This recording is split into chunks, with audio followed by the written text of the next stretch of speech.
Là, celle-là, elle bouge aussi. Trouver la pierre parfaite et de pierre en pierre, construire un mur. Il n'y a jamais la bonne pierre qui va, donc il faut chercher.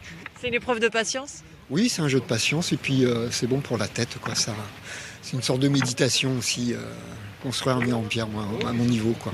Il ne faut pas hésiter à passer la main par-dessous parce que là, visuellement, tu ne vois pas. Donc là, c'est une vraie grotte, quoi.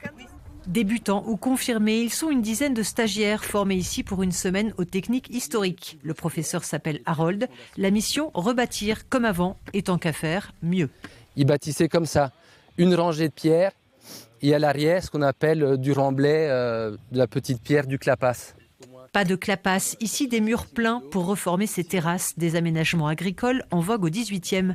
Aujourd'hui, la technique retrouve ses adeptes et ses atouts. Ça a aussi un intérêt écologique, évidemment, parce que tout est sur place, il n'y a pas de problème de pollution, etc.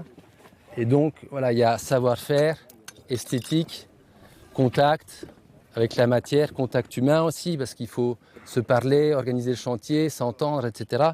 Que du bon en prime, un peu de sport. Nous, on n'a pas la force, mais on a quand même, comme on disait tout à l'heure, le ressenti. On voit quelles pierres vont bien se coupler avec d'autres. Ce qui me plaît aussi, c'est que ça valorise le patrimoine. Et quand on est en bas, qu'on voit ces murs, c'est très enrichissant, quoi.